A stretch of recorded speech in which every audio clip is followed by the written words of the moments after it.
Sorry. Took a No, little while to guess how it works, you know? what? I was trying to figure it out how it works to like invite you because I tried to get on live and I feel like we were both on live Oh, together. yeah, yeah. You can't just merge things. You need to, someone has to start it and then, Yeah, yeah. but yeah. So, I was talking about you. I was saying great things about you. Um, um, I'm just saying hi to everyone who's been joining.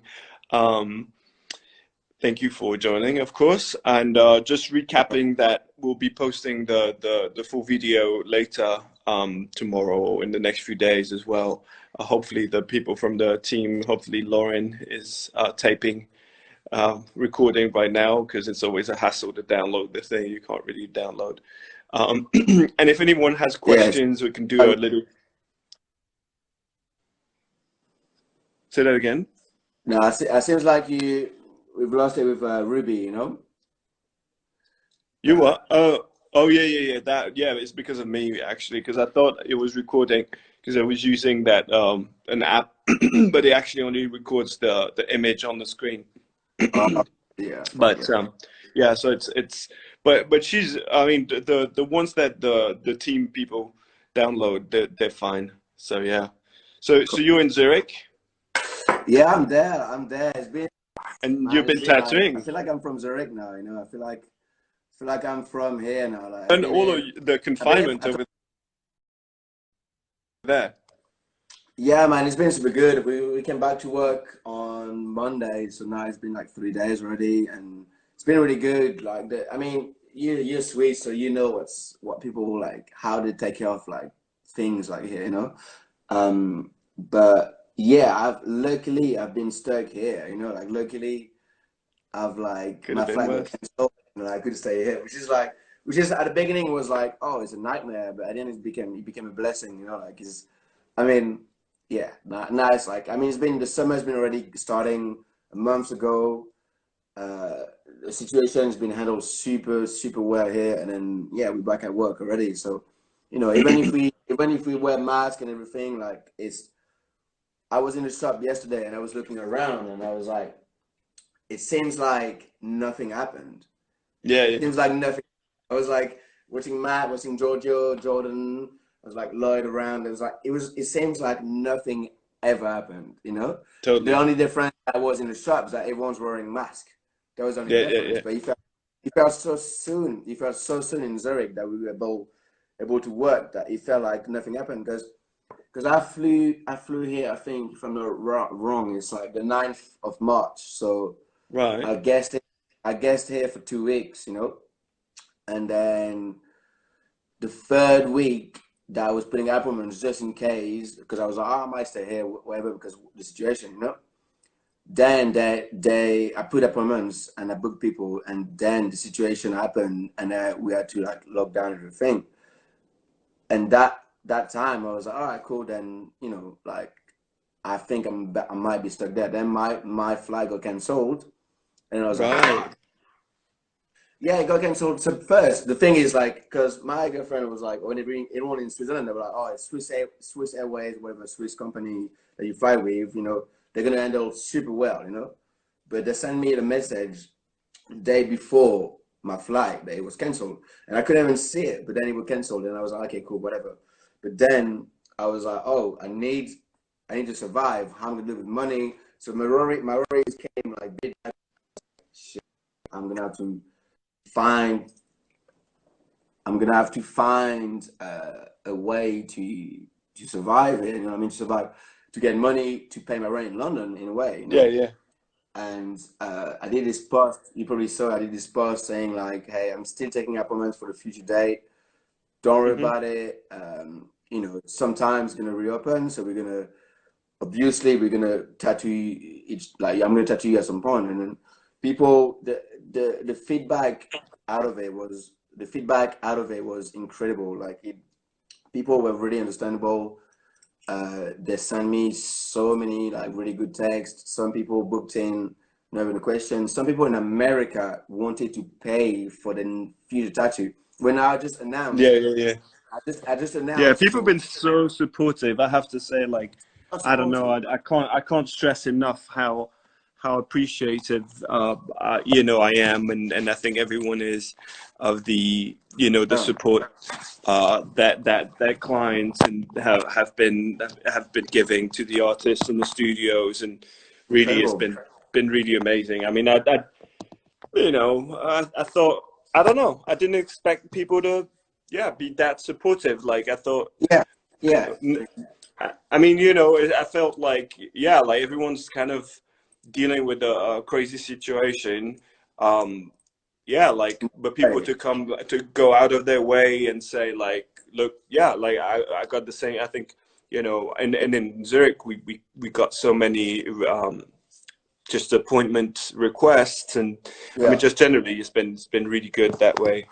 Yeah, I agree. yeah, for sure. Like it's really surprising, like to see the good thing that I feel like I can talk about is the way I travel so much at the moment, between countries and cities, and I could see from all my customers, loyal or not, I could see in which part of the world people were really willing to really support the artists, and then like I can't lie, but America has been they've been like almost too much, almost like I feel bad, like I mean I don't feel bad, Mhm. but I feel like super grateful because like first of all, I wasn't out announcing only for London and Zurich that I was like taking appointments for, but people in America were willing to pay full tattoo. They were willing to send me $800.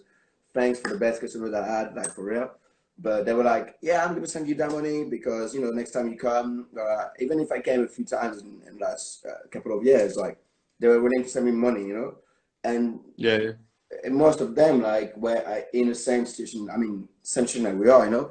So I just felt like, wow, this is insane. So I felt like it's been really insane between like everyone having like difficulties, but still people really trying to support the artists, which is well not expected. I expected like this decision to be hard for everyone or like. But I feel like if you have a product or anything to give to customers or to give to like clients or friends, like they would be willing to really help you. And compared to Europe, the thing that I feel like in America is way more shown is tips. They tip each other to help each other.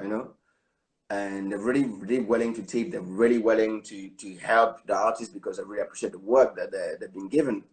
And then now Yeah. that we all stopped in Europe, like people in America are still willing to fucking pay me for like a future appointment, which is like probably in 6 months, which is fucking really appreciable. Yeah, yeah, I have, yeah, totally. And yeah, so I guess that there has to be, yeah, I think we all kind of, the situation in England is kind of kind of yeah, weird, and very, there's very little information or whatever. I have to say it's Yeah. quite, um yeah, it kind of makes you, like, quite envious of you guys who get to work. I, Um, bro, like as I can say, like I don't even know how this is possible for me because I've been like I came to the worst situation being like stuck in the country to I'm the first one posting tattoos at the moment, which is yeah, like which is like for me like well I'm posting a new tattoo like hey this is what's happening my new work and people book in now so like my life is for me my life is back on track, which yeah, is yeah, which is like so like lovely, it's so like appreciable. And I know that the situation that all my friends are, which is in England, France, America, I can see everyone having no clue of when's the next time they're gonna work. yeah. And I'm It's crazy. so do you have a question for you? Do you know for everyone that's watching, do you know pretty much when I don't know, I mean not when, but what's the latest news in England at the moment? About the virus and about the situation with Nah, shopping. yeah. When I mean, I stay on it, obviously. But it's so difficult to find any tangible information. I mean, what I mean, there's announcements every day. Sort of the the I don't know if it's a minister or whatever, like a person talks about. I mean, there's sort of official announcements every day. Um, there isn't any. I mean, this morning again, they insisted that there wouldn't be any loosening up of the measures Yeah, until a certain amount of criteria are met, and yeah, the criteria are. I mean, part of it, the most crucial one is that the cases and the deaths especially decrease, and currently we're not. They're not decreasing now. Currently there is the lowest increase. So the speed at which it increases has been, it has been slowing down, but it's still increasing, if I understand correctly. So that means we might be hitting yeah, progressively peaking, but it still means that we might be weeks until it actually starts decreasing. And to be yeah, honest, it's like almost impossible to get real information. So it's, to be yeah. honest, just like stay in Switzerland and enjoy for all of us. That's what you can do now. That's no doubt. Like, I mean, it's been, I felt this whole time for me, like, because I'm really trying to focus into, which is a good time for me because I was trying at the moment, because my career in tattooing got really better, and I'm always been like someone working really hard, and I'm trying to find a way to get, a good life or something that I can really enjoy Hmm. and work with something that I love. And then I've been trying to get like some income. I've been trying to get some income out of work, trying to invest to get some money coming in the account without working physically. I was trying to find a way to not be in the situation that many people have, like, and then I've been traveling for that reason. I've been traveling, trying to not get too much on Instagram, and trying to spread my name, spread my work, and trying to learn from every countries or every places. And I started this brand like Saint Patrick. I don't know, probably saw it. I started as a collective, and then bit by bit, we were like, okay, Sorry, what is that? let's do it. As I feel like the connection is lagging a bit, isn't it? Is the connection Yeah, there's lagging a something bit? odd, but yeah, I think I don't know about Yeah, Zurich, but in England, like everyone's constantly streaming, being home and streaming. So I think it's just I think it yeah, the maybe. connection, the bandwidth is really bad, especially around that time of the day. I try to get on 4G. If it's Yeah, me, I try to get on 4G and it doesn't seem to help. I can try again. I'm on Wi-Fi. I've been in Yeah, hotels all the time, let's so try. Sorry, let's try 4G. Let's see if it's yeah. better. Hey, I just wanted to, also for the sake of kind of keeping a bit of a structure and a flow in the conversation, um, I wanted to see if we sort of, I mean, I thought, okay, so let's finish with what you were saying because I think that's very interesting. I think that the question of how people have been coping, also professionally and financially with the current Mm, situation. Like, I mean, tattoo artists are not notorious necessarily for being extremely business savvy, and a lot of people just work with their hands, and work, you have your hands and you have a person who comes to get work from you. If you're not able to work, you're not earning any money. And I thought it's been really interesting to see the amount of great art that's been produced. Obviously, I can see, from my own feed, but like on the platform like Tattooism, I can see like people have just switched to producing art, and that's really great. I've been wondering how well it worked. Personally, I felt I have done a few things. I've sold a few drawings and mm, things, yeah, probably not enough to really make up for the money I'm not earning. So I have to yeah, say that I have been counting a bit more personally, like, on this, on that sort of thing that you were talking about earlier about, just saying like, look, you can book with me, you can start already book a new appointment, and then, people being understanding. I have to say, I don't know. I mean, I'm sure some people have sold, managed to sell a lot of art and things, but at the end of the day, even if you sell prints, you need to sell a lot of prints. Don't you feel like you've been selling a little bit more merch than in general? Oh yeah, Like oh yeah, I feel definitely. like But people are really willing to spend money online because at the end, that even if it's like party people, even people that are like work in bars, people are actually not able to work right now.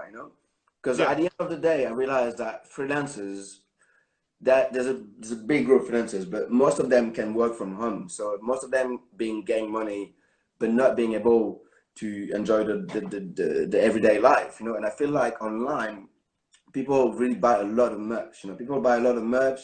I talked to my friend that own companies of coffee, for example, like Dark House Coffee, and those guys been selling so much more coffee privately. Instead of selling to saying like they're doing wholesale, instead of selling to cafes, they've been yeah, yeah, selling yeah.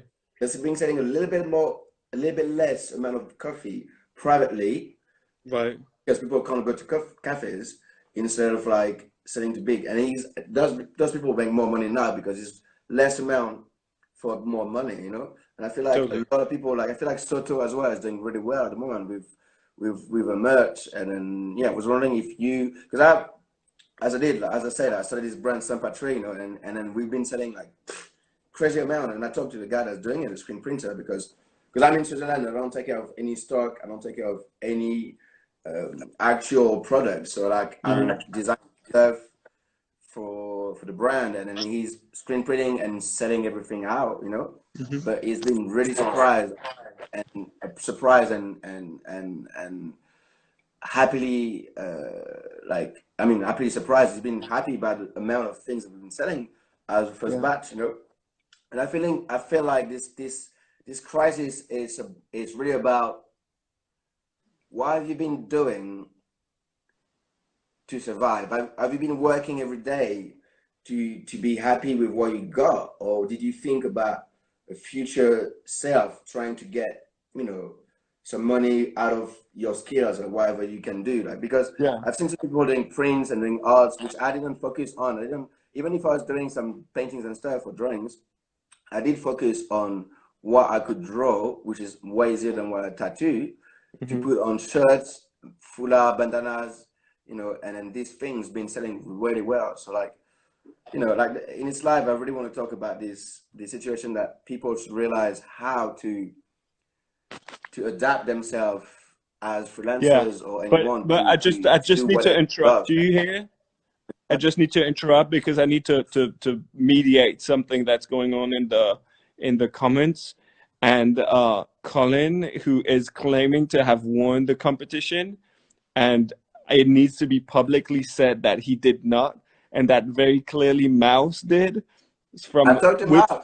which I is talked to Colin. which is fucked up because he just like he didn't even play the thing. He just like just shut the game Exactly. down. Just like just first video, like after, This for real. and then it needs to be on record that definitely Colin did not win. Um Doing and yeah, like just doesn't win. Mouse just crushed it. Um Mm. but That everyone. he's smashing it. He's smashing it. He's using the same guy. So basically, he's using. If you guys watching it, he's using Cure Toujours. Go on his Instagram. He's the guy that prints all the stuff. And it's amazing. And this guy, basically, his job is to help artists in this crisis, or to help himself as well, because he's got his company of screen printing. But at the time that every artist can't work, but every artist make art. So why would you not make art into a product that people would buy? Because they can't get tattooed by you, of course, but they could get your flash or any of your work into a product they could buy and get shipped because it's all working anyway. So like Mouse, I'm super proud. This kid is a genius. Like I But love. Delph, do you know I'm talking about the push-up thing? Oh, what That, Mouse? that Miles doesn't do push-ups. I want to see Miles doing push-ups. He did 20. Did He just like he I mean, posted one video that was very well curated and yeah, just he's I don't know like 20, 21, whatever, like when we were like, oh, let's do one more a day, and then then it was that really, and yeah, then yeah. Colin is in the comments and like, oh, I win. I'm like, no, you fucking didn't. You want Anyway, nothing. but He won nothing. yeah. Couldn't do push-ups. Like he won nothing. He tried taking the premise is a cigarette. First of all, you have a cigarette in your mouth. Like what are you trying to show the people? Like it doesn't work, bro. Like I love that you could not do the one hand push-up. Did you see the papillon? Did you see the pap Daniel? Did Oh you see? yeah, yeah, yeah. That was He was pretty doing good. like it was like too easy. He was doing one hand push-ups like, and then he switched with the other hand. I was like, this that is crazy. This motherfucker is super good. He's like, I mean, Daniel. I've been talking to him for about like I don't know a year online, and I was meant to go on a tour in America with Joe, 21, 29, 7.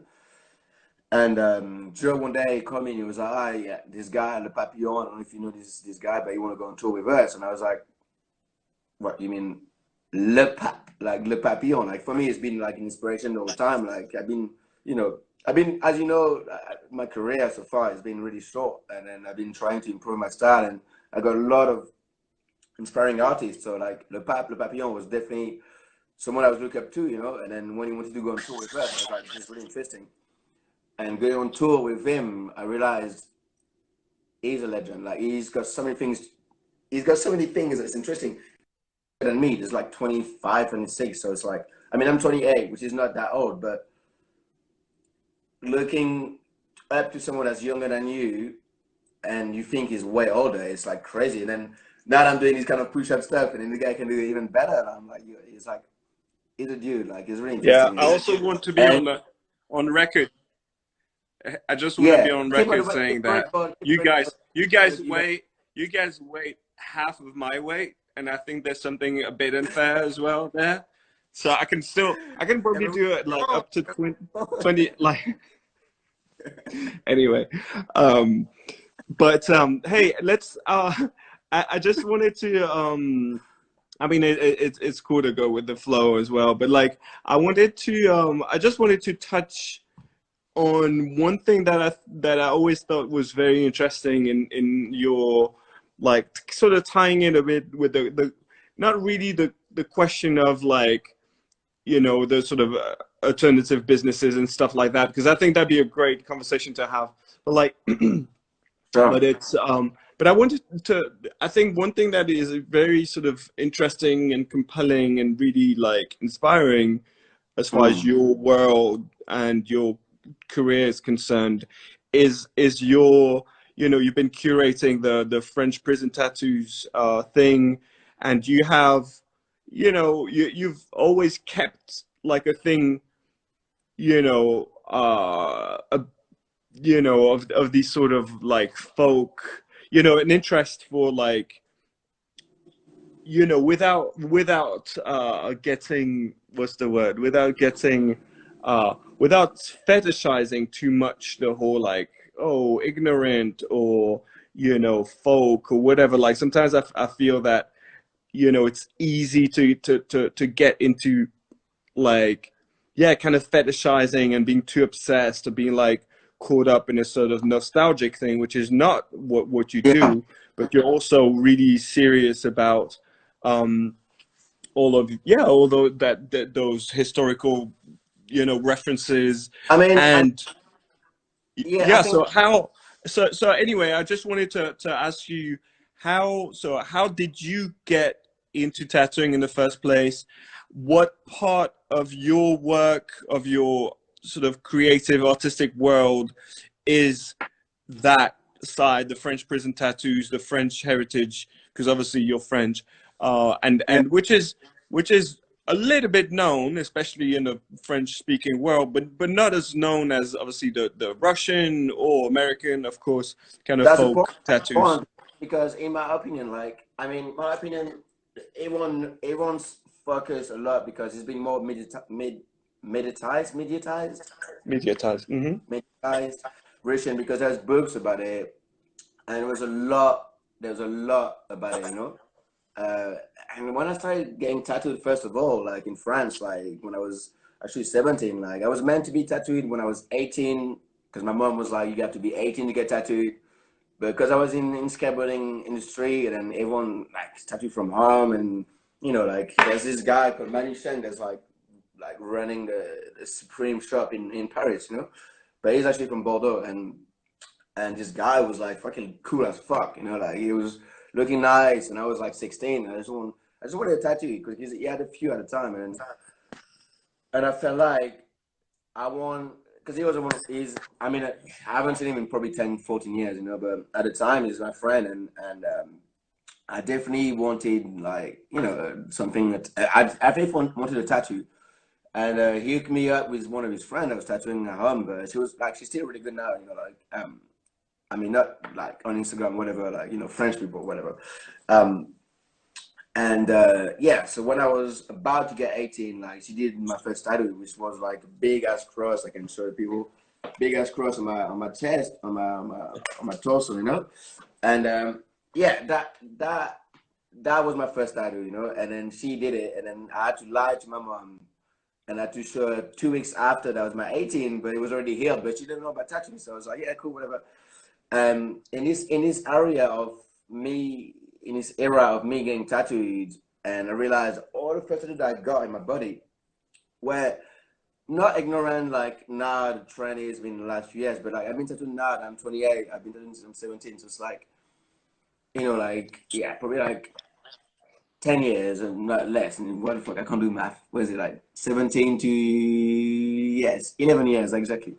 Um, um, I've I've had taste of first of all religious stuff because all my tattoos are kind of religious, you know, and then I really like this classic looking like tattoos, and I've never seen books before, and I've never seen like actually what's traditional or tattoo, and I like this kind of like the idea of having a tattoo that looks good from far, not meanings, but something that's meaningful for me. So I didn't need something that looks or that's meaningful. I didn't need my mom to approve the meaning or anyone because I'm not from jail.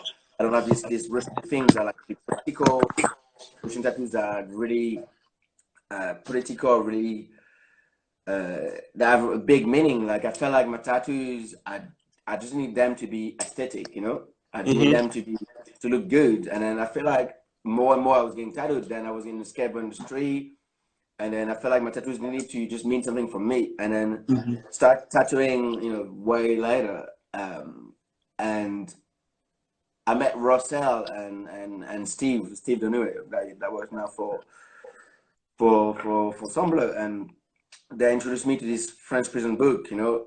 And then I was looking at the guys, and I was like, that's me, that's all of Hmm. me.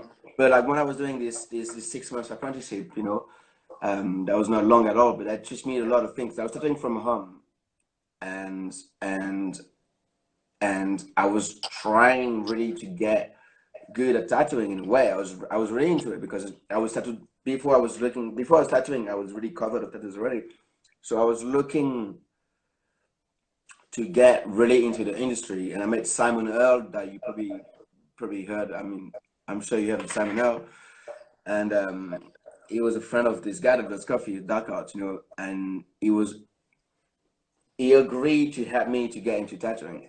But the first thing he told me, he was like, delete all your Instagram. And I was like, bro, like I literally kind of like that's my life. Like I just made, you know, like my work from Instagram. Like I get my customers. Like he was like, yeah, but if you want to get into tattooing and if you want an apprenticeship, which is the right way to do, then they don't want you. They don't want to know that you're tattooing from home. Like that would be the blasphemer, you know. Like so, I was like, oh, I really trust Simon Earl. I was like, you, the dude, which at the time I didn't even know how big it was. That now I know how big it is. Can naked, you know. But like at the time, I was like, yeah, cool. I'm gonna listen to him anyway because he's elder, and then I was like, I'm gonna listen to him. So then I delete all my stuff from Instagram, and I really looked. I really tried to be, you know, like doing drawings because I was not even drawing before I started tattooing. So I've never drawn before, and then tattooing actually pushed me into actually be good at drawing because I was not even drawing. All I was doing is bought a tattoo kit online and trying to tattoo my friends. Then from that, my friends were asking me, "Hey, can you do a rose? Can you tattoo a rose on me?" And I'm like, "No, I can't, bro. Like, I don't know how to draw. I can't do that." Then I learned how to draw, and then because of Simon, then I started drawing and do a portfolio. You know, I did Yeah, a portfolio, and then from then I was really serious. And for 6 months, I really focused into to doing a portfolio. You know, and from then I got the apprenticeship at Vagabond Tattoo Studio in Hackney Road on London. And day by day, I was still in the industry with people like you know like Russell and Steve and everything. And then they showed me this book of you know old French prison guys. But at the time, I was still looking for a style. I was looking for a style. The thing of it is, I never tried at the beginning to get a style on my work. I was trying to just draw and learn how to draw, and I was trying to really focus into getting into tattooing and trying to do everything, you know, every style. I was trying to do like traditional, also like old school, whatever, like any style. And then when Steve and Ross showed me this book, I felt like I found myself there because I was French, first of all, so I had a culture connection with these books and with these tattoos. And second of all, nothing. I couldn't find nothing about it. You know. yeah. Then on a Christmas day, I was bored. Like you know, on Christmas, like your family is fine and stuff.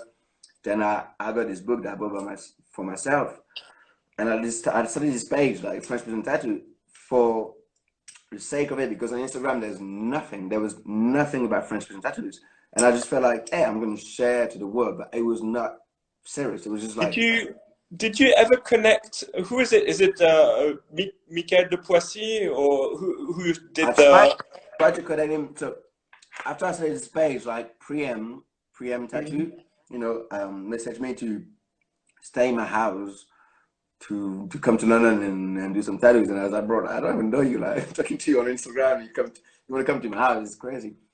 I ended up to be my best friend and business partner now. You know, because he's an amazing person.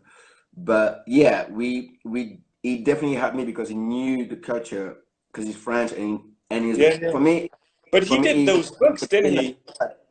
for me, he's the pillar of French prison tattoos because he's doing so well. It looks like it's real, you know. Even if Yeah, he's yeah, French, yeah. it looks like it's real.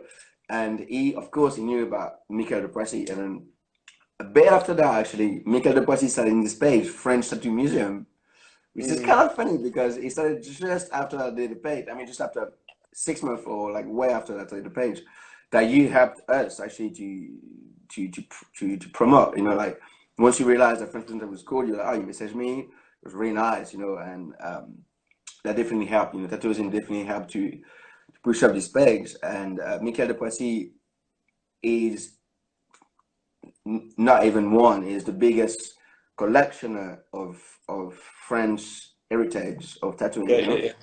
So he is definitely, and I talked to him, and he's been doing that for 25 years, which at the time I was 26. So he's been collecting before I was almost like when I was born. So like, Michael de Poissy is definitely one of the greatest collectioner for this French heritage of tattooing. Yeah. And yeah, if you guys watching that, like go watch. He's just starting. I don't know if you saw he's starting this YouTube videos about. I don't know if you saw. Did you see that? No, didn't He see. started. He starting like 2 days ago, like videos about history of tattooing on YouTube. And Okay. yeah, we tried to contact him, and my plan with Priem was to go to Paris and interview him and you know talk about because at the end I'm just a guy that got references because I live in London. I'm not in France. I got references from online and books, which are really rare. So I was trying to get more and people that really know about it. So that's a good plan that we have for French Present is to interview Michael de Poissy, but it's been apparently is starting doing that online. So I know it's gonna happen. Since you're in Switzerland, in Lausanne, there's a place called Musée de l'Art Brut ou Fondation d'Art Brut, Musée de l'Art Brut, What? and they have a collection of Ins. chunk, uh, chunks of skin that were just preserved and Yeah. that have tattoos on them. Yeah. You should try to call them up and see if you could go visit the archives, because you should be able. I think you're and that is something I've seen them. I have some photos. Yeah. It'd be amazing to get a really good documentation of it, because it's mostly like it's mostly from soldiers. I think Yeah. maybe 19th or 18th century. I'm not quite sure, but and it's quite beautiful, I have to say.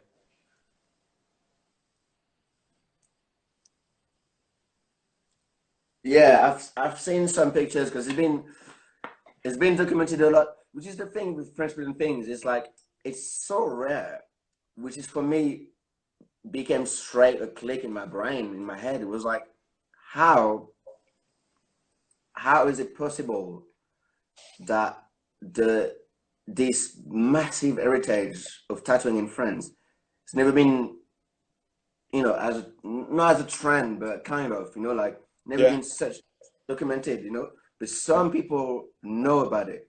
So yeah, like I wish, like I've asked people to go to museum. Like there's one in London, there's one in Lausanne, as you said.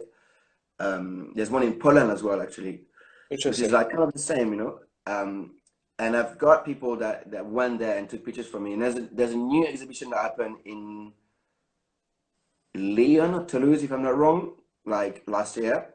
Hmm. Um, and I asked people to take pictures for me.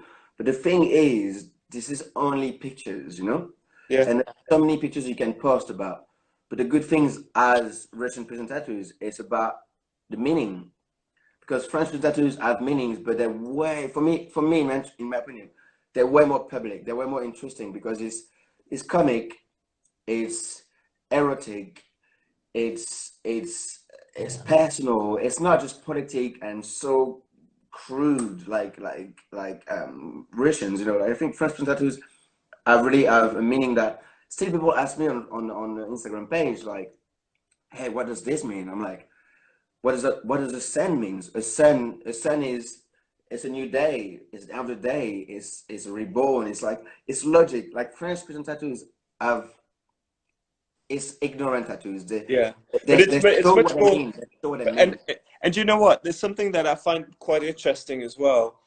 I mean, obviously, well, I can't say for the Russian ones because I don't read Russian, but I have to say that in terms of like the history of Anglo-Saxon tattoos, the French historical tattoos have a much more presence of language, phrases, poems, things like that, in a way that is, yeah, as you said, like funny, very evocative, very, sometimes quite heavy, but there's a lot of word plays and things. There's much more involvement of language, which I find quite interesting. And you know what? I actually always thought that that's one thing that, for example, the first I've known Fuzi since, like for very long now, like for, over 10 years, like way before, when he was just started tattooing, we did I think for issue 3 of Bleu. I mean, he had already been tattooing a bit, but anyway, and I always thought that his use of language was very interesting. There was always something, you know, funny or really kind of spot on in the text that he would put in his tattoos as well. And I always thought that was something that Yeah, probably wouldn't even yeah. work in English. I mean, it's really something that is very specific to French culture, and this That's is the something point. that That's the point. obviously That's the I point. feel very very sort of, I connect with a lot, obviously. Connect. Yeah. The thing with French tattoo is like you can translate that super easily to any languages because Hmm. it's not political. First of all, like Russian ones, they're not like connected to any whatever like leaders of Russian leaders that back in the days or any war leaders, whatever. The French ones are as meaningful in a way that people can still feel it now. It's Hmm. like like a swallow with a letter in the mouth in the beak was just like a letter from your lover. It's just like something super easy, or like, you know, like someone that's waiting to come back from home, something that's still ignorant in a way that's like possible now to retranslate, you know.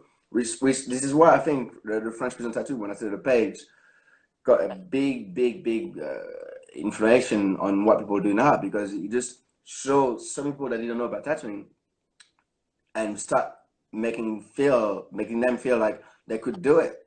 And it's not Mm-hmm. about the meaning, but it's because the picture means what they see.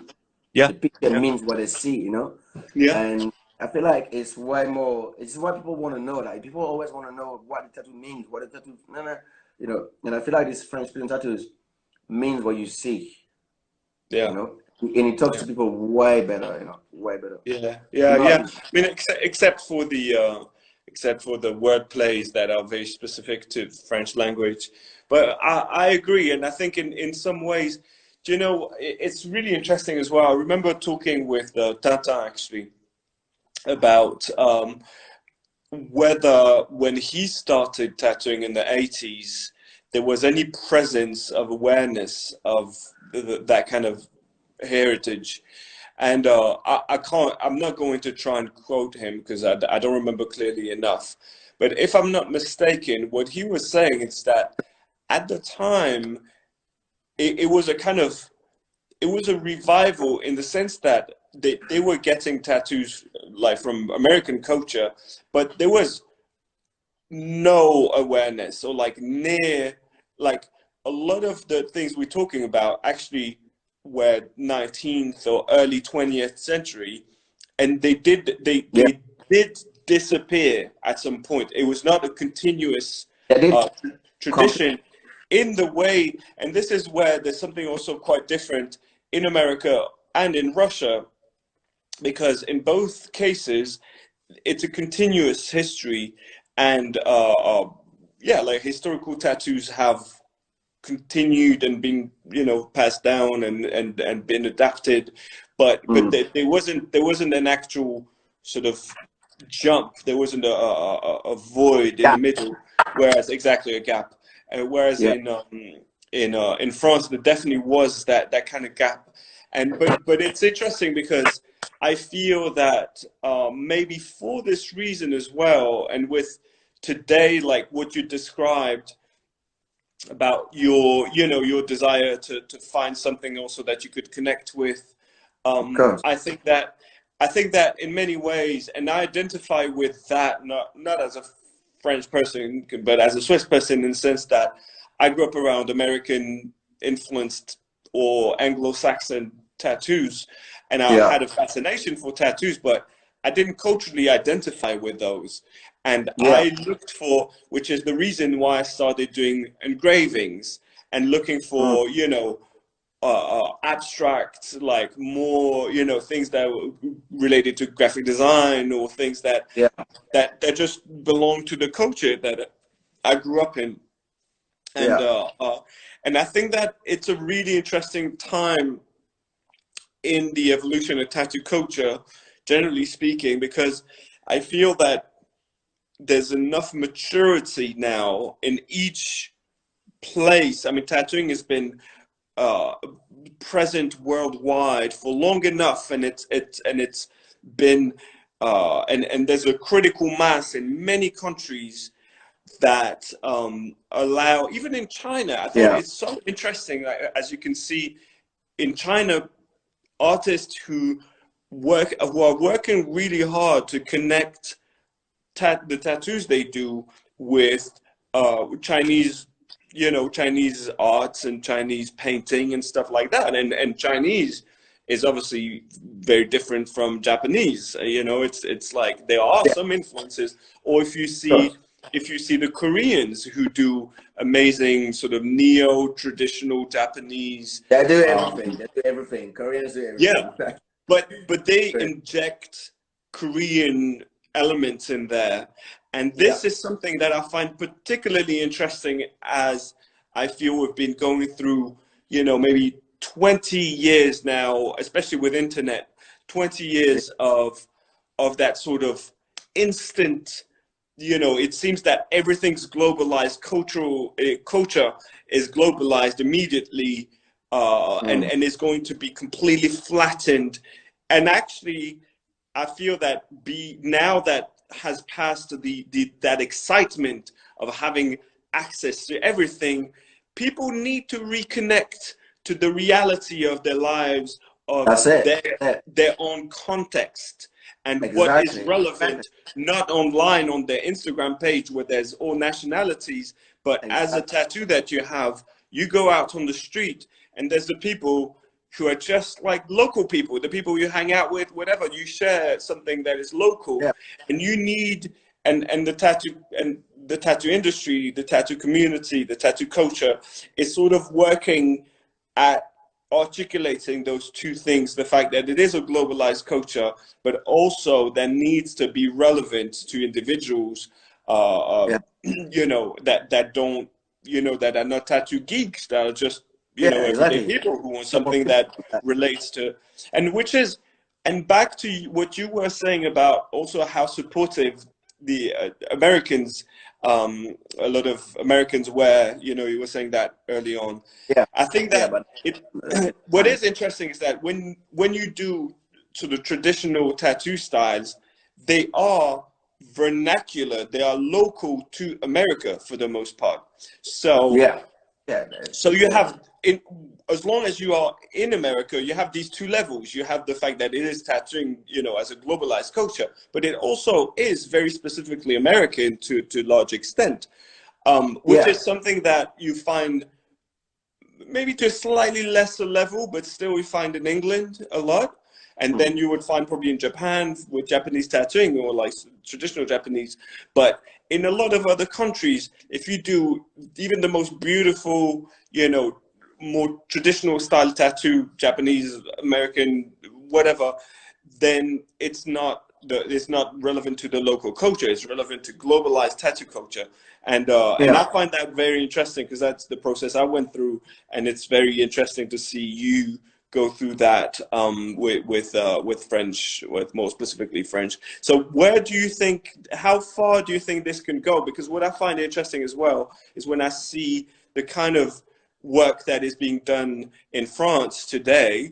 And I have to Mm. say, I think that the French scene has become, for me, one of the most interesting lately. I think that there's been a huge, you know, outburst of creativity and amazing artists in France. I have to say, like, I really, you know, it's not a secret to say that France has been a bit, you know, bit behind for a couple of decades at least when it comes to tattooing. Yeah. But Still is. Still is. yeah, but I think that definitely in Paris, I mean, mostly because I see Paris more, but even the Yeah. people from BHB Tattoo and all like amazing Leo. people in Lyon and all over, I love the French tattoo scene right now, and I think that there's going Yeah. to be some very interesting things happening there. So how do you see your work in particular? Like, do you have any idea how you would like it to evolve? In relation to that. To France. In relation to France. Yeah, or in general, how do you like to see evolve you and make your style evolve? I mean, this the way. I mean, I don't know. Maybe you know, but I've been tattooing for like 3, 4 years. You know, so my career is That's how really long I've known you. yeah, exactly. Yeah, yeah. You start knowing me. Actually, you know me when I modeled for Yeah. Sembleur, You know what? which I'm Before you came in today, I was just introducing you, and that's what I said. I was like, actually, I was like, oh, I knew you from like blah blah, and then I was like, no, I knew him from modeling yeah, for the Sembleur video and all that. that's it. Yeah. Which is pretty funny, you know. Like since this day, I think like first of all, thank you so much. And I don't know if I Yeah, never of course. I told you thank you, but like you definitely in two ways, you definitely helped my career in 2 ways. You know, you or the Sembleur notoriety or whatever you created about, but it's about you at the end. It's you helped me as a tattooer because you took me as a model, not knowing I was tattooing. Met your sister. I was a photographer at the time. Um, And then after that, you invited me to tattoo with Ruby for the launch of the second magazine. Mm-hmm. Then you look at my flash and you were like, "Oh, do you know this page, French Prison Tattoos?" And I'm like, "Yeah, I'm running it, bro." What are you talking about? You know, like that was really funny because you didn't want to help me because of what I was doing. You just you took me in your under your wing, you know, because I don't know what my work was maybe good at the time, but then you realized I was the guy doing French prison thing, and I can be really grateful from your help because it was just like you helping French prison tattoo to become what it is without knowing that it was me. Then you had me to tattoo with Ruby, which was a fucking mentor and she still is. And you know, the all connections made to like, oh, you should come to Sombre London and do a guest. And I message you be like, I'm going to Zurich in 2 weeks. You know? You remember Yeah, that? yeah, And you were yeah. like, hey, you should come guest in Sombre. And I was like, I'm going to guest in Sombre, bro. What are you talking about? You know? So um yeah, that was really funny. And I feel like this is my evolution. My evolution is whatever I'm gonna be on, I'm gonna do the best. I'm gonna try to do the best, you know, like, and then you catch me in two different ways, you know, like, which is people can catch me now, they catch me for the brand I'm studying, you know, they're gonna, my evolution is not just tattooing and it will never be just tattooing because I started it, you know, and people that get to by me now catch me sometimes because of I was skateboarding professionally before, you know, so like I think my evolution will never be just one thing. It will always Yeah. be me trying to be me. And I don't try to be anyone else. I just follow what I love and follow what's surrounding me. And at the moment, I'm really trying to surround myself with people that push me up, you know. And there's so many like energy vampires. And Yeah. I feel like in London, this is why I'm traveling so much at the time at the moment because London is a city that is good for everyone, but if you stay for too long, you're gonna be sucked energy wise, you know, like. Yeah. And I feel I like mean, traveling.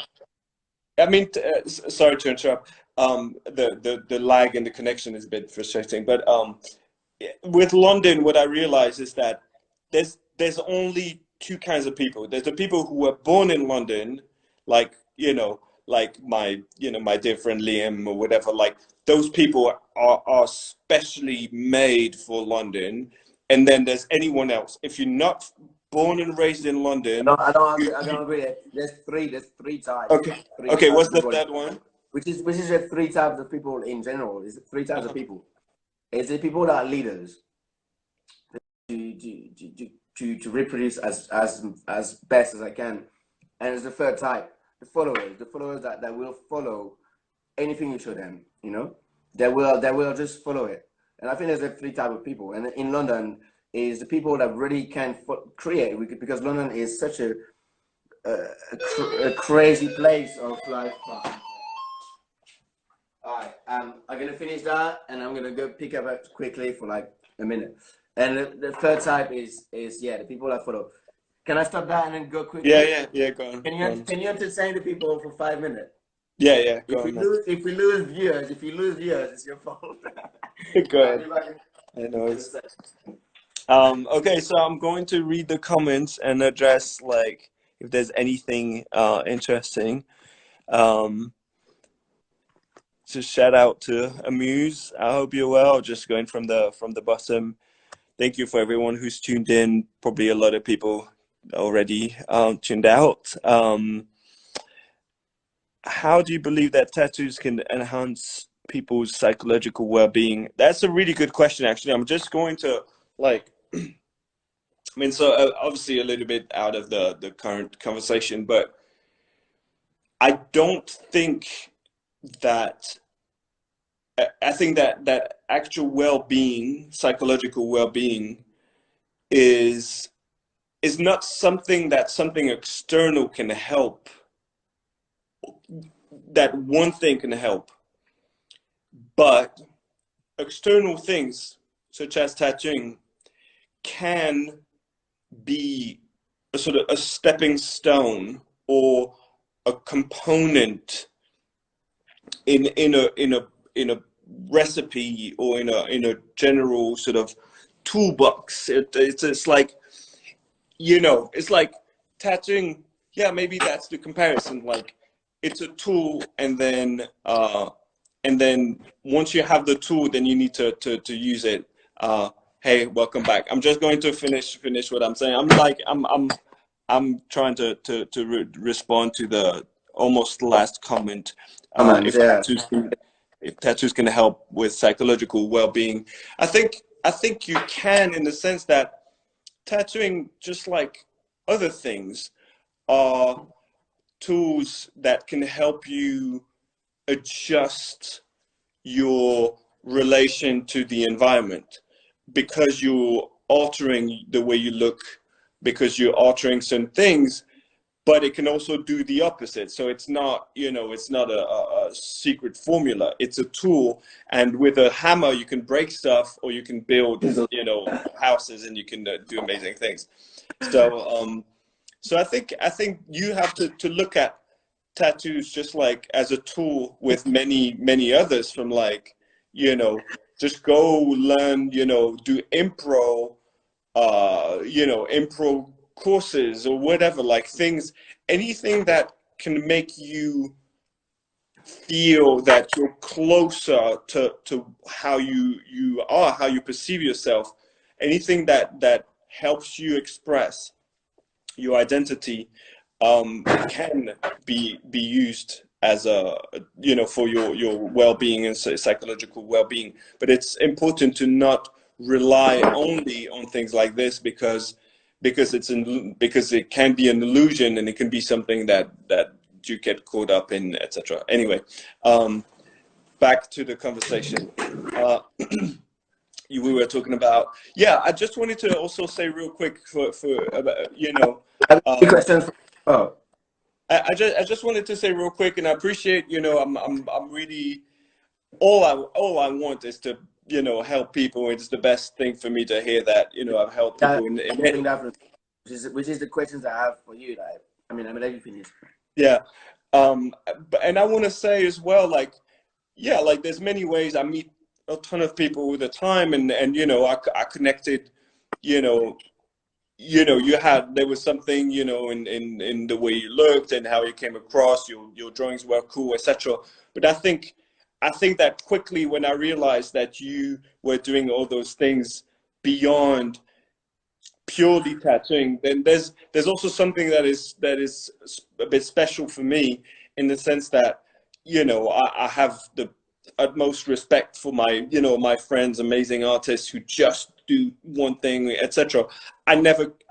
This is not, you know, I'm ADD, I'm a bit, you know, like intense like that, and also there's something personal where I connect with that sort of way of like looking, you know, looking at the wider picture, and bring everything, sort of build, you know, build your world, your artistic career, you know, on many different levels, and sort of progressively, If you you know. can't be good, if you can't be good, if you can't be the best at one, try to be at least really good at everything. You know, Exactly. that That's will bring something that's good about Yeah, that is exactly how I've always done it. Because and so I think that they definitely also, early on, I also sort of connected with that part of how you do things, and your personality. So I think, yeah. So anyway, for sure. I have a question for you because I've yeah, been yeah. like, I don't know, the worst, and I'm really sorry about it. No, no, go on. I've been enjoying my time so much in Zurich that I didn't have time to watch any of the fucking live you've done already, which is pretty bad. I connected for 10 minutes for the for the Ruby one, the Right, right, last 10 minutes. Only was 2 hours, which I didn't even know about. And I feel like, you know, it's a live videos between two people, you know. right. Hmm. So you have a lot of questions, but I feel like people need to know about you too, you know.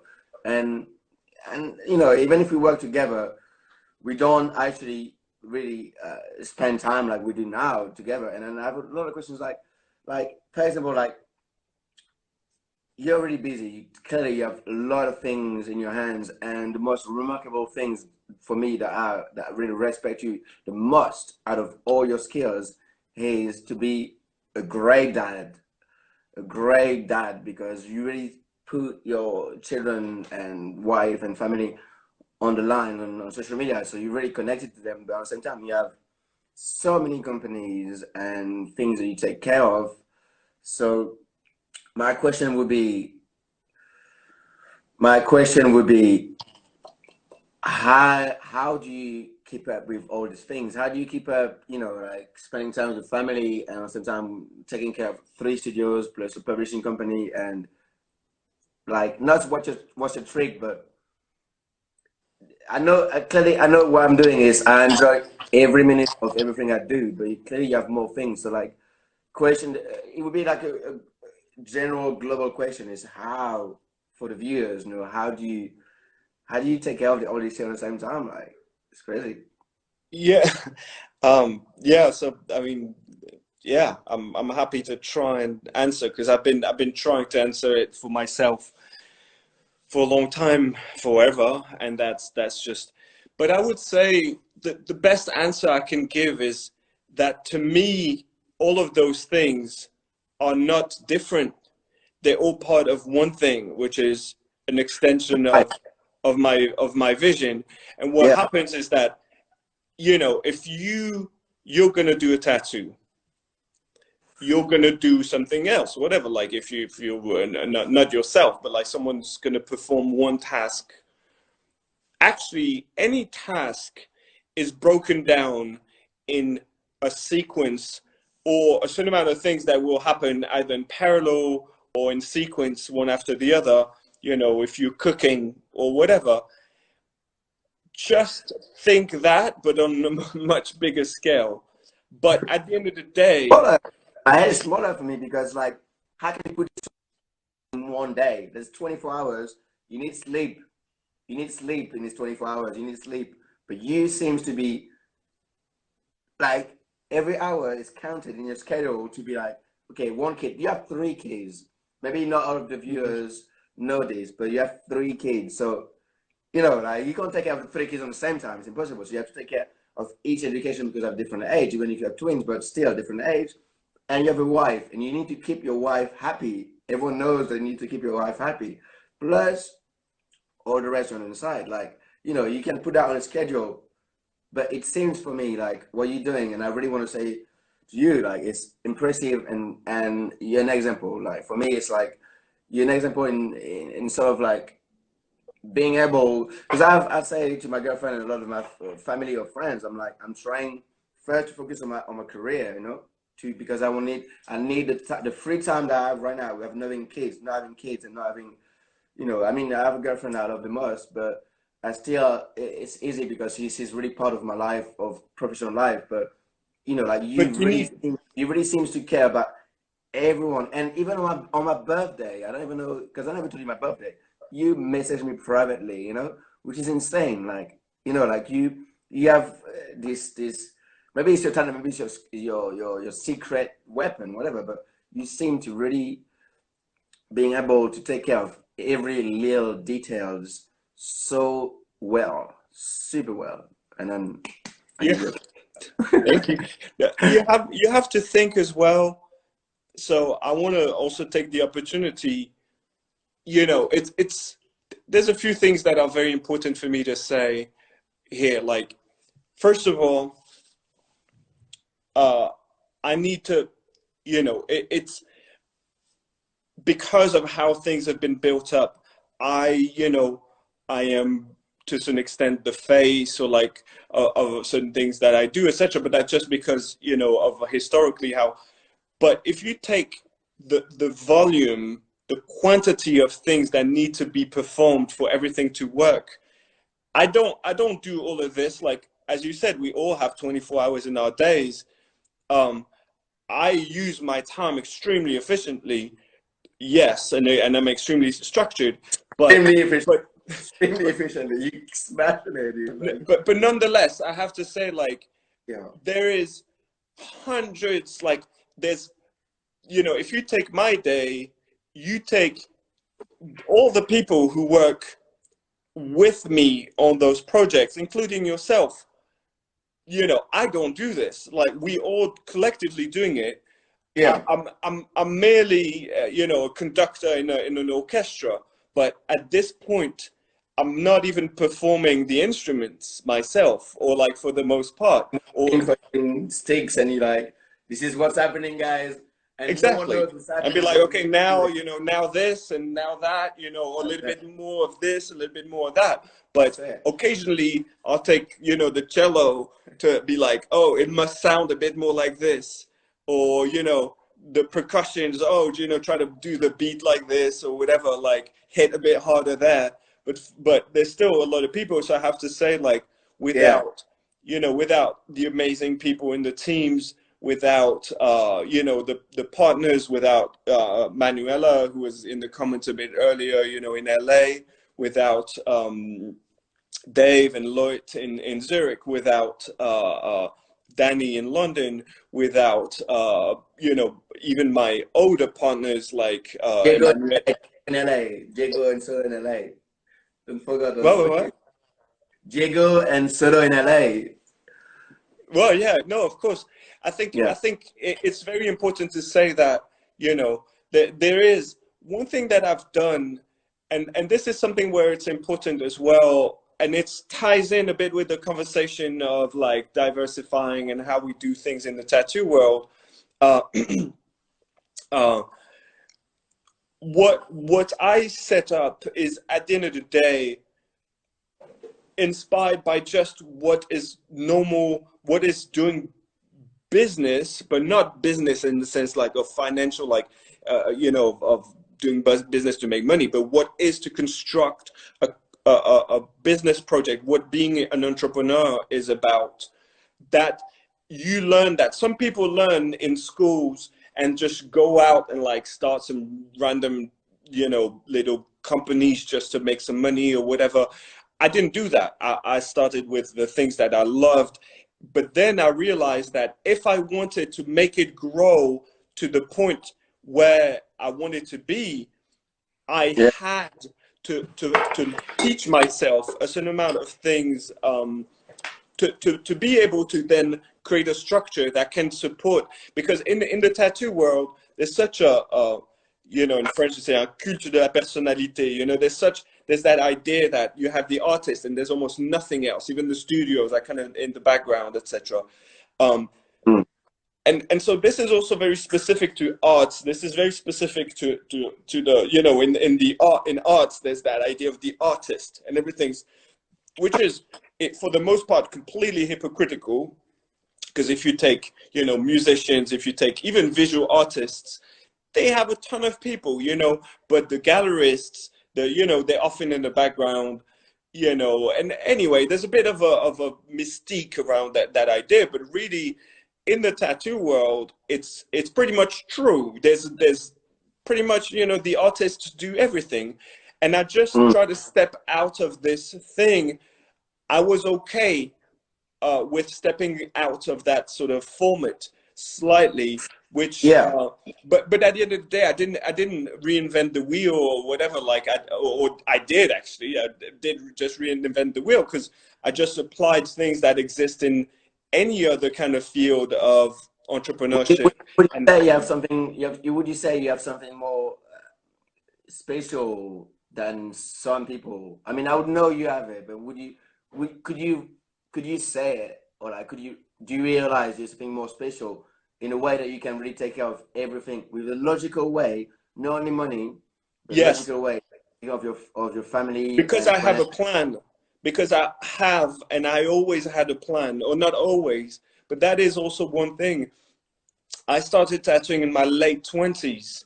So I When I when did you wanted start? to, sorry, When did you start? What? How old were uh, you? I apprenticed between 27 and 29, and I started officially like in my, That's when I was before 29, you 30 started, years old. like 28, and you started when I am now. Exactly. That's interesting. Exactly. And so what I'm saying is like, also, if I had children, you know, the fact that I can do now, and that I'm really sort of disciplined about keeping that time and that structure for my family, is also because I can afford it. But then all of that extra work, I did it before. And I always perceived things not just at a given moment, but over, you know, In the 10, future. 20 years. And there's a lot of things when I was in my early 20s or whatever, I sort of always knew there were stages, and I had to go through certain stages and establish certain things to be able to Yeah. get to the next stage. And I really always considered that sort of long sequence of things, and that helped me a lot. And that, even I still apply that during my days. That's how I kind of do things. And again, like, I want to say, you know, now I'm lucky to have this sort of people, you know. I just like, I would say, you know, at the end of the day, um, I feed off that energy that I feel in the studios, that I feel like when things click. And um and I have to say, this is also where probably my limitations are, is that I can't be happy if I'm not personally connected to the things I do. So I want to be, you know, it, you know, it's again like the conductor in an orchestra. You still need to be right there, present. And this Yeah, is you need to something be that I yeah, you know, exactly, like, I don't think I'll end up being like in a little ivory tower somewhere or whatever. And I'm aware of that as well, which is one of the reasons why, you know, I don't want to, I have a fairly clear picture of where the things finish, or like a point beyond which I don't necessarily want to grow, or like some things I don't want to do in terms of growing, you know, the tattoo thing, because there's a point where, yeah, I would feel alienated, and the tattooing is not something that I want to feel alienated from. So I sure. think it's, so maybe to try and answer your question, I think that I did that work of introspection and trying to understand both how ambitious I am, but also what my limitations are. What's And realistic? It's being realistic. It's like you can't have some exactly, people have goals too far. It's exactly. from my personal opinion is I've been trying to have small goals all the time, and I've been trying to, let's say, because it's a short amount of time my career been happening, and it's been like I want an apprenticeship. No, I want to draw. I want an apprenticeship. I want to be better at tattooing. I want to travel. I want to spread the name. I don't want my career to be like, I don't want Instagram to be off.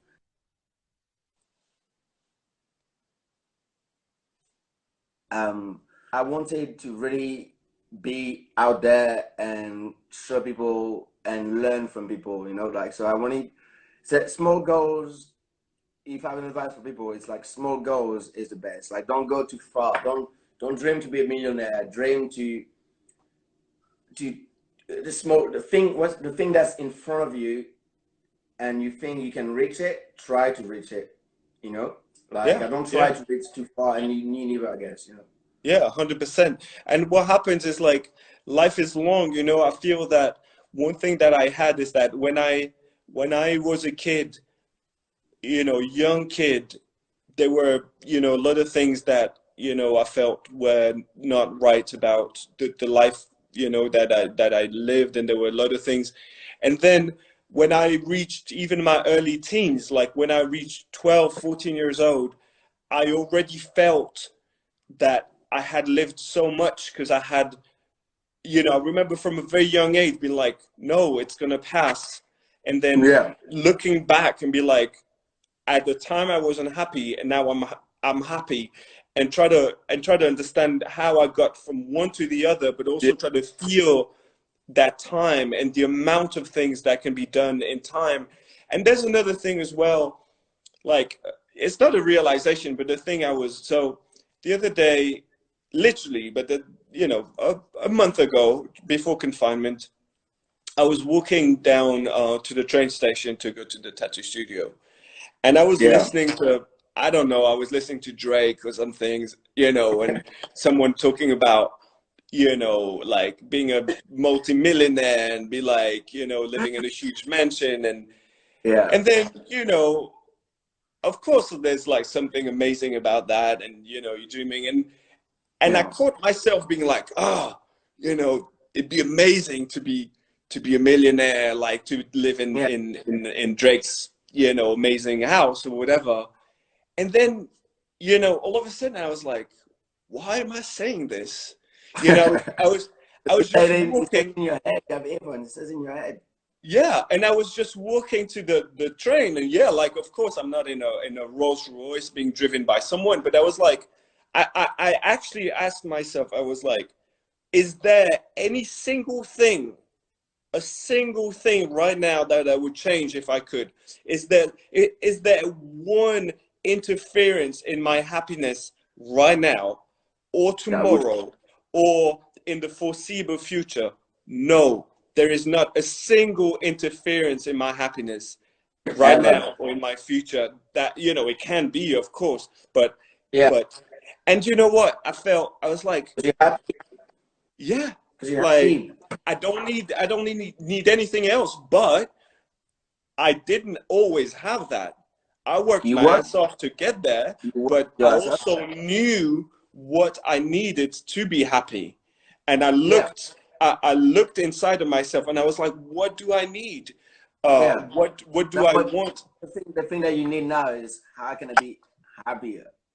Hmm. You know, Yeah. like And you felt like you never felt actually like it isn't for me. Like I said to so many people, I'm happy, and I've never had this feeling because when I was a kid, I was like a child, whatever.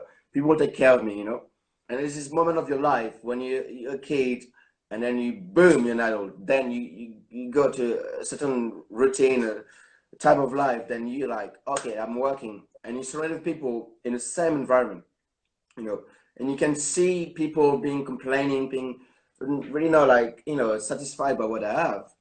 But then like suddenly tattooing came to my life and it changed something in my life because it was like, you know, I'm 28, I think 3 that, you know, I really, really, really were not happy. And we were in a situation of trying to get happiness, you know, going out or, you know, taking like substances, whatever, to make you feel this short moment of happiness. But then once you realize when this is over and you're not happy, then you don't even think that you're not happy because you don't want to tell that to yourself. But once you like, I feel like I'm not happy, then I want to say, I don't want to brag about it, whatever.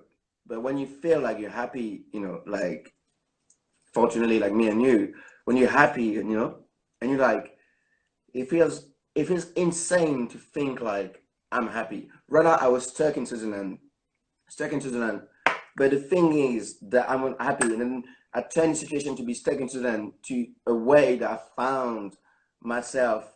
I made myself happy to be stuck somewhere, and then he yeah, made everything amazing, you know. And that's what I want to say to a lot of people. It's like you don't know you're not happy, but once you feel this happiness, the only thing that you can reach more is little goals, but like you can only make yourself a little bit happier. But it doesn't matter if you try hard or not. Is that you're happy right now? Enjoy it and try to keep it like that. See it yes, maybe in the future, but try to keep it and then really enjoy the moment because and try to keep this moment happening. Don't fuck it up. Please don't yeah. fuck it up. Just make it like you've worked for it. Keep it like that, you know. Yeah, but But there is, the only and there is another thing about this, which is, you know, that I find, you know, really interesting what you're saying right now, because what is amazing about life is that happiness now, happiness today, is not the same as happiness in 10 years. You it's know, not. you're 28. It might not be, you know, that obvious to you yet, but once you reach your 40s, you start realizing that the definition of happiness, you can continue to be happy, but what will make you happy at one point or another will be very Yeah. different. And there's some things that made you happy at some point will not be making you happy later. It was And I have to say as well, like in my early 30s, when I started, you know, I met my amazing wife, and you know, we started considering having children, and I always wanted to have kids. But the thing is, shout out to the I wife. was like, what? Shout out to What'd the you say? wife. Yeah. I say shout out Um, to the wife. One thing as well is that I realized I never wanted to be, for me, I'll tell you that one thing. I always had one image that kept me focused as well, which is don't be the old dude in the club. Do you know what I'm saying? Like, do you Bro, know I what had I the same mean? thing with skateboarding, bro. Like, In skateboarding, the same thing. I was like, when I was back in the kid, like at a skate park, and these old dudes being like, "Oh yeah, we get 20 tricks." Like, you could. But back in the days, I was like skating, I was skateboarding, but like those dudes, they were so pathetic that actually, in a way, they helped me because I don't want to be this old dude at the skate park anymore. You exactly. know, you know, Yeah, exactly. I don't want to be that 100%. guy. I want to be the young dad, like the cool dad in the Yeah, playground, like exactly. 100%. Like To bring I'll my kids to fucking the like skate park. I want to bring my kids to the skate park. My yeah, kids reading, and I just live and I live and then exactly. my next generation is Yeah. the future. Like this is it. Like Yeah, I've done it, man. Like if you need me to do a trick on a skateboard, I still can. oh, be careful. We've been nominated for push-ups. I've been nominating people. So if I want to, Oh I'm yeah, gonna man. say you do Ollie. Can you do Ollie? Man, I can be a switch 360 flip. Straight up. You can't be Yeah, a switch. I skated for 30 years, man. 25 years, seriously. You, yeah, can you do a switch straight? Yeah, yeah. Oh, well, yeah, I used to at least. I could do a Oh, hard flip. oh. I can do a lot of stuff, man. Oh, yeah, I used to at least. Yeah, you Um, used to. yeah, Um, I could do, dude. I could do like I'm old school, man. I could do like I started skating in the late 80s, so I can do like you you're know. the age of Tony Hawk kind of shit. You know that? Sorry? You're the age of Tony Hawk or something. How old are you? Like 40, No, 40? I'm 41. He's a bit older, like he's like 46 or something. Um, but 41. yeah, like Yeah. so I can do I used to do impossible like boneless fucking all that shit or like the power parata like stuff. I grew up with these things, but yeah. Anyway, but also I did all kinds of I have things. another question for Yeah, man. you. Yeah, I have another question for you. It's like, it's it pretty much is the same question you asked me about. I mean, you don't ask me that, but it's the way that clearly you've been evolving in tattooing. You can do. I saw you have some held back piece from you that were like traditional Japanese, and I can see what you're doing now, and even your drawings. That's like blast overs of like um, hatching and like engraving kind of stuff. It's like, do you see now after your career, your years of tattooing, do you see yourself still evolving? Would you ever change your style one now from what you're doing now? Because it's quite interesting to see someone like you. Would you think at some point it's possible, like you, to I don't know, to be bored of tattooing and maybe not just go into business, but maybe just like tattoo something that I don't know you like to do? It's a good question, but the the the answer is yes, of course. But what can make it possible is that you need to shift at some point from needing to tattoo to work. I mean, there's a few things that you need to set up to be able to do that. Once is you Yeah, need to free space. You need to free up space to be able to do some shifting. And yeah, you know, knowing that it's like when a musician changes their style, like all of a sudden, and people are like, what the fuck is that? And never then you know works. what? Maybe it's really good, and maybe like all of a sudden, Yeah, like I don't know, like in the early 2000s when Madonna came back with some weird like production from a French guy, and all of a sudden it was like that weird sort of French, French housey kind of thing, or whatever. Like yeah. sometimes it can flop, and sometimes it can be right. But whatever happens, so you need to be ready to face the sort of natural kickback of that you're following or whatever. But then you really need to know. I feel that what I'm interested in is I need there's two ways to to tattoo once you've reached a certain point. And right now, I could just keep going and evolve, just adjust, because the demand, your clients are going to evolve. So you can always use that as an opportunity to go in one direction or another. So you can work very Yeah, organically. that's following trend. Yeah, it's not necessarily following trends, but it's using the opportunity and the input from someone and sort of, navigate with the currents or whatever. And for Understanding the me, market. sorry? Understanding the market. Exactly. But what I'm maybe more interested to do is, instead of staying afloat, like instead of if we take the comparison with sailing, instead of having to go from one point to another by Yeah, like using, whatever, like, wherever the winds push you, and having to play with the wings along the way. I'm yeah, more interested in like in docking for a while, going on the land, getting much closer to where I want to be, like with some other means, and then yeah, getting back in the thing. And so what yeah, that means as far as tattooing is concerned is that I am using the fact that I can do other stuff again. So I can make art, I can do drawings, I can do yeah, media, like, tattooism, I can do all of those things that for me make me understand where I might want to be as a tattoo artist, uh, yeah, and and I don't necessarily want to just go all the way there following the winds.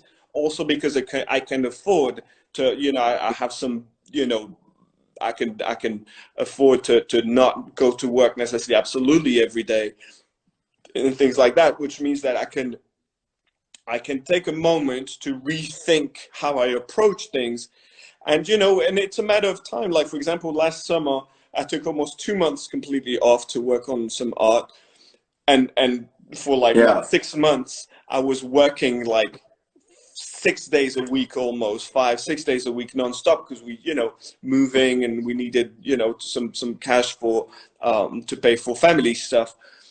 So there's times like that, but for me, going through things that are not just tattooing alone and dealing with clients and blah blah, but going to study, work on some art, go see contemporary art stuff, and things that, where I'm a completely different headspace, or just design fonts and work with a type foundry and things like this, make me yeah, completely shift. Or even designing merch or whatever, like all of a sudden I'm just yeah, I'm just trying things for a t-shirt, and then 9 times out of 10, or maybe 99 times out of 100, it's things that would never look good as a tattoo or yeah, whatever.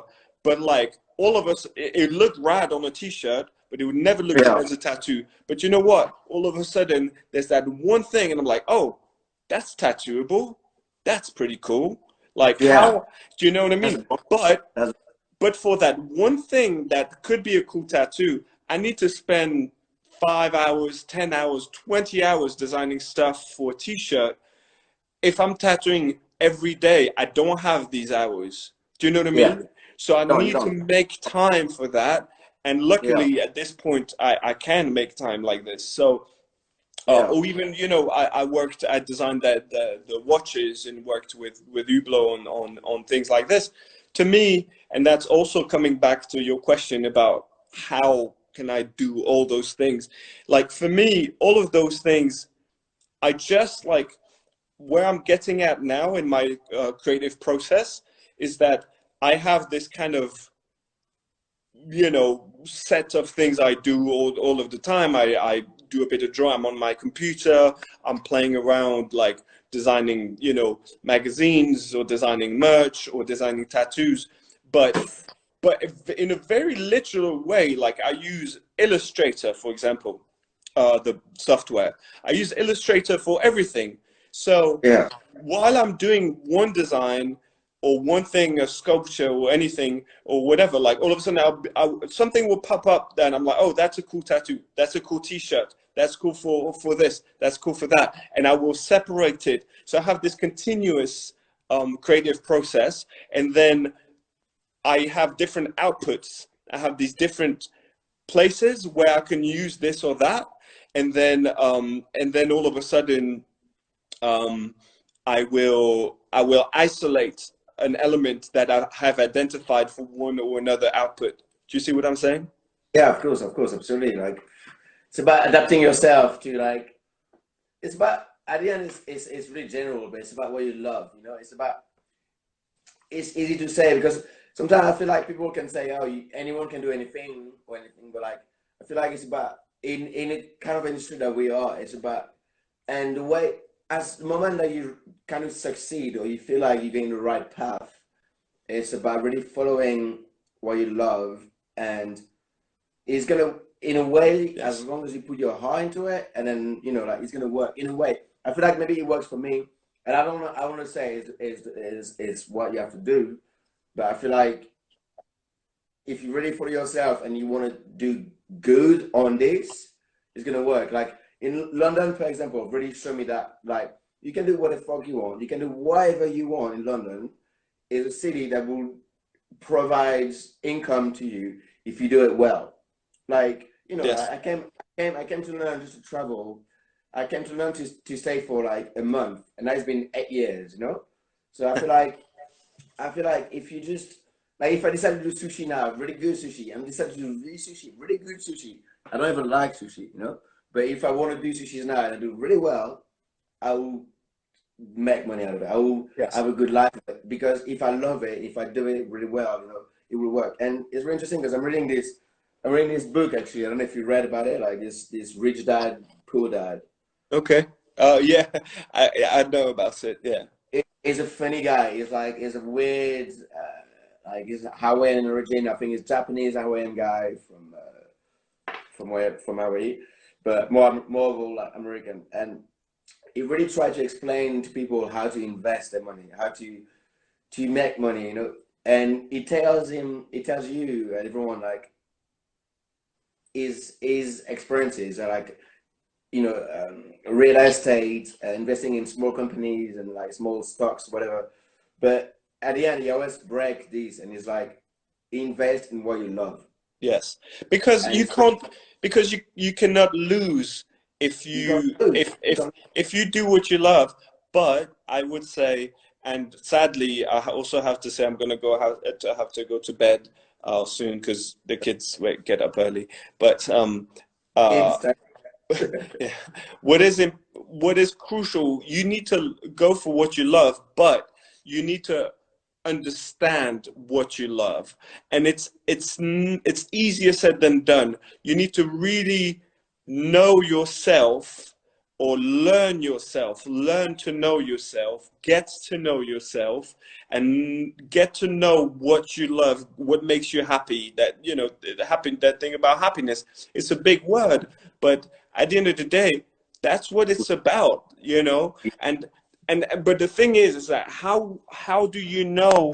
Like, I sure, like, I know I'm not gonna, like, I'm as materialistic as the next guy. Like, I have to say, I for me, getting to the point where, I grew up in Switzerland. I grew up in a middle class, possibly lower middle class environment by Swiss standards. But I realized when I left Switzerland that even if you grow up in a fairly, average kind of, wealth family, what you have, the quality of life, education, the quality of food, the how the house are built, things like this, it's luxury, and it's something that you get in Switzerland because it's a rich country. When you leave Switzerland, you don't get that kind of level. But I was like, you know what? I For whatever reason, but the thing is that I want to be able to be in a decent house. I want to be able to afford decent food. And how am I going to get that? Well, I need to make a certain amount of money to be able to get to that. And so yeah, there's a point where it was an actual business plan on a personal level. I was like, okay, how much money do I need to earn in a month to be able to not to go to place to get the cheese that I like? I don't want, I don't need a 15 room mansion. I don't need that, but I do need to be able to spend £15 on a bit of cheese if I feel like it. And yes, it's a Yeah. luxury. It's a Yeah. huge luxury, and I am incredibly thankful for being able to afford that. And a lot of Yeah. people can't, but that was a drive for me, and that was Yeah. one of a drive among others. And then obviously, more like personal, artistic, narcissistic aspects of like, you know, you know, succeeding or getting to a certain level in the arts is one thing, or expressing myself, whatever, was very important. But also Yeah. knew that I wanted to get to a point where I can afford that expensive cheese. And Yeah. but I looked in myself and I was like, okay, this is, and back to what I was saying about, my walk to the train. I was like, I don't need a Rolls Royce. I don't need a chauffeur. I love walking through the park every day. I love Yeah. walking. Do you know what? But I do need my cheese.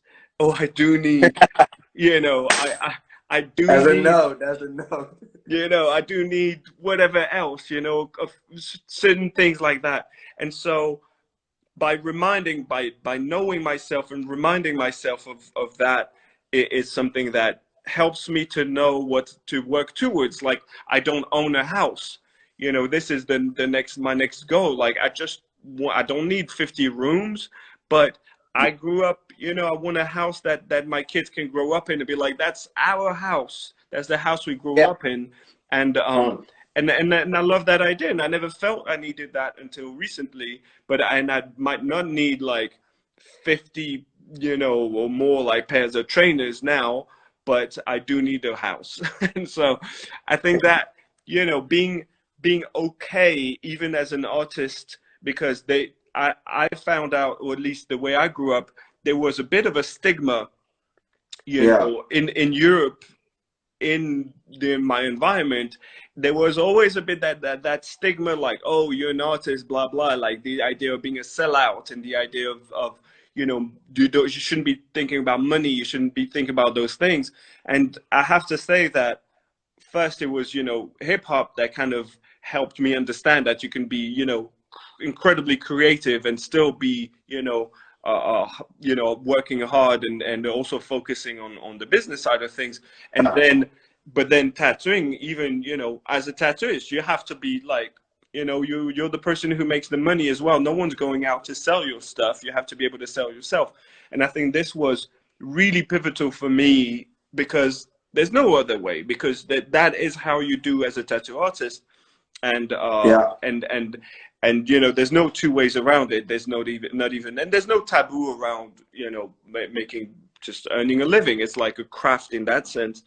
And Yeah. that helped me a lot. But I think, and yeah, anyway, but back to the idea of working for what you love. I think, being, Hold on. yeah, not being honest with yourself, and not, not accepting. I think that's one thing that's very difficult for people in creative and artistic fields, like being okay with the fact that material life is a thing, and that you need to fucking, like, when you're 20 or 30, you can live like Colin and be like, oh, I eat just, mac and cheese every day, and like I have crazy, skin Again, I'm problems laughing. because of what I eat. Like, For Colin, like, you don't want to live but like Colin. That's a quick. You don't want to live like Colin. That's 30 years. no, like, even Colin, one day he will need that good cheese. Do you know what I mean? Like, Will. He he doesn't will. appreciate. He doesn't He'll be appreciate the cheese though. no, He he doesn't like will. Like, there's a point where, where your buddy tells you, dude, you need to get your shit together and eat, like, eat correctly. So anyway, Yeah, like that's that's my conclusion.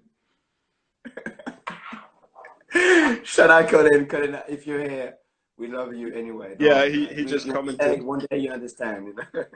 Yeah, we love you, Colin, but we care about you, you know, and we slightly concerned about your health. So I'm looking forward to being do you know what, Colin, check this out. Today I thought that if this tattoo thing doesn't work out for you too much, when I move to LA, I'll actually pay you to cook food while I work. You can actually cook food for both of us. I will give you a decent salary, mate. You don't want what he's cooking. You don't want what he's cooking. No, If he's well, cooking, I'll show him. you spend some time just to teach you how to cook for you, you know? Like, Yeah, yeah, that's an investment. That's an investment. For exactly. you and him. For you and him. Anyway, I'm Anyway, gonna, that was I'm gonna, great. yeah, that was fun, man. Thank you for 2 hours of great conversation. Yeah, Enjoy Switzerland. I'll talk to you well, anyway. But talk to you. good. And keep me updated when I come back to work, eh? In Yeah, of London. course. But And yeah, then good give to it see back you, to man. you. For sure. All right. See you Take care. later. Bye Take bye. care. Bye, bro. Bye bye.